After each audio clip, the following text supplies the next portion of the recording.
ఎవరితోనన్నా మాట్లాడుతున్నప్పుడు మనలో మెదులుతున్న భావాలకు అనుగుణంగా మన ముఖ కండరాలలో వివిధ మార్పులు జరుగుతుంటాయి. అలాగే మనం వ్యక్తం చేయదలుచుకున్న అభిప్రాయాలకు అనుగుణంగా మన తల కూడా కదులుతుంది. ఈ తలను కదిల్చే తీరు వివిధ సందర్భాలలో వివిధ రకాలుగా ఉంటుంది. తలను కదిలించే భంగిమలలో మనం ఎక్కువగా ఉపయోగించేది తలను పైకి కిందికి ఆడించడం. ప్రపంచంలో ఏ సమాజంలోనైనా సరే ఈ భంగిమకు అర్థం ఒకటే: అవతలి మనిషితో ఏకీభవించడం, అవతలి మనిషి చెప్పేదాన్ని ఒప్పుకోవడం. ఒకరి భాష ఒకరికి అర్థం కాక సంభాషణ కష్టసాధ్యంగా ఉన్నప్పుడు ఈ తలను ఆడించడం చాలా ఉపయోగకరంగా ఉంటుంది. మాట్లాడుతున్న మనిషి విషయంలోనే కాక ఆలకిస్తున్న మనిషి విషయంలో కూడా తల భంగిమలకు ఎంతో ప్రాముఖ్యత ఉంది. తల భంగిమలను సక్రమంగా ఉపయోగించగలిగితే అది ఇరువురి మధ్య సంభాషణ సులువుగా ఉంటుంది. అదే అపక్రమంలో అయితే అది ఇద్దరి మధ్య సంభాషణ బెడిసికొడుతుంది. జీవితంలో తలను నిటారుగా ఉండే సందర్భాలు ఎలా ఉంటాయో అలా తలను వంచుకోవలసిన సందర్భాలు కూడా ఉంటాయన్నది మర్చిపోకూడదు. మనుషులు మాట్లాడుకుంటున్నప్పుడు వాళ్ళ తల కదలికల్ని అబ్జర్వ్ చేస్తే మనకు విషయం స్పష్టంగా అవగతమవుతుంది. అదేమిటంటే, మాట్లాడుతున్న మనిషి కంటే వింటున్న మనిషి తలను ఎక్కువ కదులుతూ ఉంటాడు.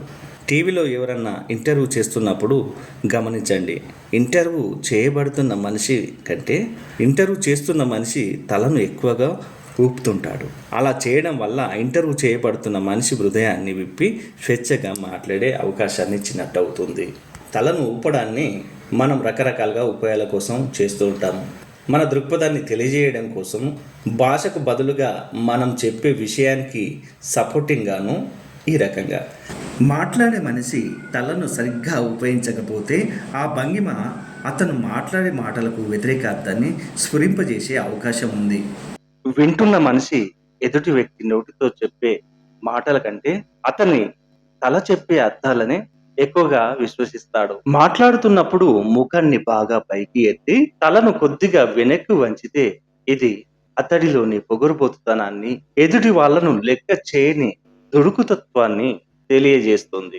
ఈ భంగిమలోనే ఎదుటి మనిషి వైపు సూటిగా చూడడం, పెదాలు వంపు తిరగడం, మొహం కందిపోవడమో లేక పోలిపోవడమో కూడా చోటు చేసుకుంటాయి. తలను కిందికి వంచి మాట్లాడడం అతడిలోని అనుకోని లొంగుబాటుతనాన్ని, అవమాన భావాన్ని, నిస్సహాయ స్థితిని తెలియజేస్తుంది. సందర్భానుగుణంగా ఈ భావాలు ఒక్కో సమయాన ఒక్కో రకంగా అన్వయిస్తాయి.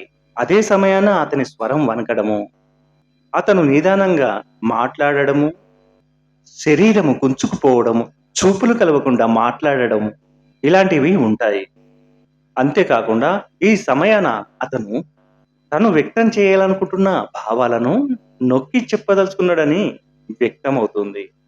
ఎవరైనా ఏదైనా చెప్తున్నప్పుడు ఒకసారి అన్కాన్షియస్ గా మనము అతడి తల భంగిమలను అనుసరిస్తుంటాము. ఉదాహరణకు, మీరు ఒక వ్యక్తితో మాట్లాడుతూ వెనుక సవరించుకోవడమో, గడ్డం నిమురుకోవడమో లేక తలను ఏటవాలుగా వాల్చడమో చేశారనుకోండి, అతడికి మీ మాటల పట్ల లేక మీ పట్ల ఆసక్తి గాని అనురక్తి గాని ఉంటే తనకు తెలియకుండానే అతడు మీ చేష్టలను ఇమిటేట్ చేస్తాడు. దీనిని ప్రాక్టికల్ గా గమనించవచ్చు కూడా.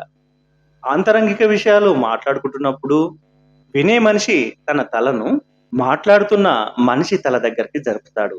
ఇలా తలల్ని భౌతికంగా దగ్గరకు జరపడం అన్నది మేధో పరంగా లేక ఉద్వేగ పరంగా ఒకరికొకళ్ళు దగ్గరవడానికి చేసే ప్రయత్నాలు. తన మాటలు వింటున్న మనిషి తాను చెప్తున్న దానిని అతను సరిగ్గా వింటున్నాడా లేదా అన్న విషయాల్లో ఒక అంచనాకి వస్తాడు.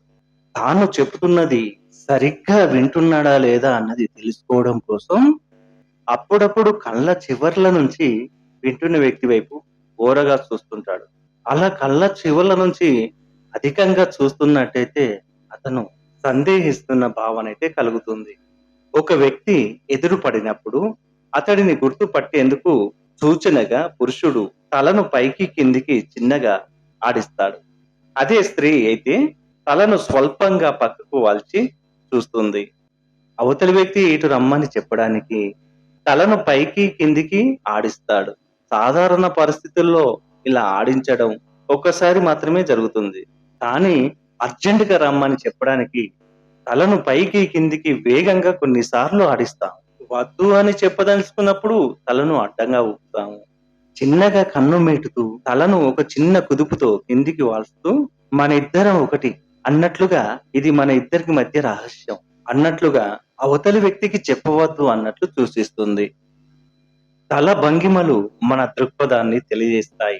కాబట్టి మరీ అణకువగా, లొంగుబాటుగానో ఉండాల్సిన అవసరం వచ్చినప్పుడు తప్ప తలను నిటారుగా ఉంచడమే మంచిది. మరిన్ని వీడియోల కోసం మన ఛానల్‌ని ఫాలో అవ్వండి. ఈ వీడియో నచ్చితే లైక్ చేయండి, షేర్ చేయండి. మీ అభిప్రాయాన్ని కామెంట్ రూపంలో చెప్పండి. నమస్తే, మీ గణేశ్వర్ వెంగళ.